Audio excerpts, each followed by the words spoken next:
ખેડા નગરપાલિકા દ્વારા ખેડા નગરમાં કુલ 3 વોટર એટીએમ મશીન મૂકવામાં આવ્યા છે।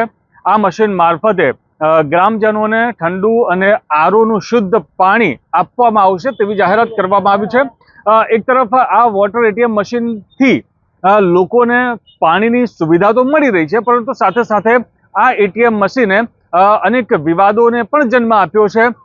કેવા પ્રકારના વિવાદો છે, શું પ્રશ્નો છે આ એટીએમ મશીનને લઈને, સીધા અહીંયાના જે નાગરિક છે તેમની પાસેથી જાણીએ। પહેલા તો આપનું નામ અને આપનો પરિચય હોદ્દો જણાવશો। મહેન્દ્રભાઈ માલી, હું ખેડા શહેર કોંગ્રેસ પ્રમુખ છું।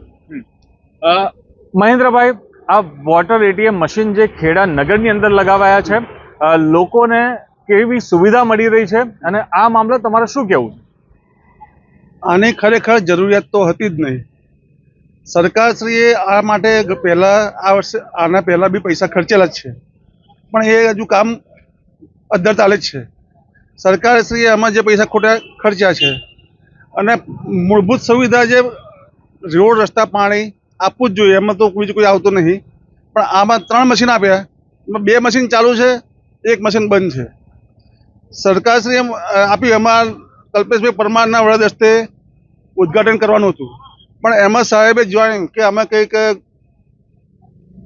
જે લાયા એમાં ભ્રષ્ટાચાર થયો છે, એટલા માટે એ ઉદ્ઘાટન કરવા આવ્યા નહીં અને એમને ઉદ્ઘાટન ના કરવા છતાં પછી ચાલુ કરી દીધું છે। એટલે અહીંયા જે લખવામાં આવ્યું છે કે કલ્પેશભાઈ પરમારના વરદ હસ્તે લોકાર્પણ, એમના હસ્તે નહીં થયું? ના, એ બિલકુલ આયા જ નથી અને ઘણા સમય સુધી પડી રહ્યા પછી આ લોકોએ એમની જાતે ચાલુ કરી દીધું છે। એટલે ભ્રષ્ટાચાર કઈ રીતે થયો છે? આમાં તમે આક્ષેપ લગાવી રહ્યા છો, ભ્રષ્ટાચાર કઈ રીતે? ભ્રષ્ટાચાર એ રીતે થયો છે કે આની મૂળ કિંમત બિલકુલ ઓછી છે, નહીવત કિંમત છે એની, અને આ લોકોએ 35 લાખમાં 3 મશીન લાવ્યા છે। આ 22 લાખમાં 3 મશીન લાવ્યા છે, એની સામે ડાકોરમાં 35 લાખમાં 6 મશીન આવ્યા છે। એટલે અહીંયા ખેડા નગરપાલિકા દ્વારા 22 લાખમાં 3 મશીન અને ડાકોર નગરપાલિકામાં 35 લાખમાં 6 મશીન, એટલે એની એવરેજ ગણો કેટલી થાય?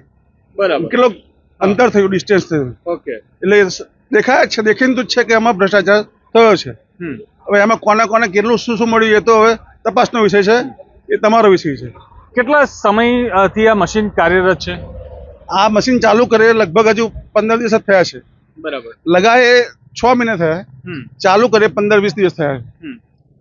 આ મશીનથી લોકો પાણી પીવે છે, સુવિધા મેળવે છે પાણી પીવાની, તો એનાથી બીજા કોઈને શું એતરાજ હોઈ શકે? જો સુવિધાની વાત કરીએ તો સુવિધા તરીકે બરોબર છે, સારી વાત છે, એમાં કોઈ મિનમેક નહીં। સારું જે કંઈ કર્યું સારું કર્યું, પણ એમાં જે ભ્રષ્ટાચાર થયો છે એની સામે અમારો વાંધો છે। બરાબર, ભ્રષ્ટાચાર થયો એની સામે અમારો વાંધો છે। પણ મેઇન વાત એ પણ છે કે ઓલરેડી ખેડા નગરની જનતા પાણીનો ટેક્સ ભરે છે, બરાબર, અને એને પાણી પીવા માટે વધારે પૈસા ખર્ચો કરે। અત્યારે ઘરે ઘરે લોકોને પાણી મંગાવવું જ પડશે, જે ના મંગાવવું પડે પણ તે છતાંય ઘરે ઘરે કોઈ ઘરે બાકી નહીં હોય કે જે 20 રૂપિયા એક 5-10 લીટરનો બોટલ લાવતા ના હોય। ઓકે, તો જે રીતે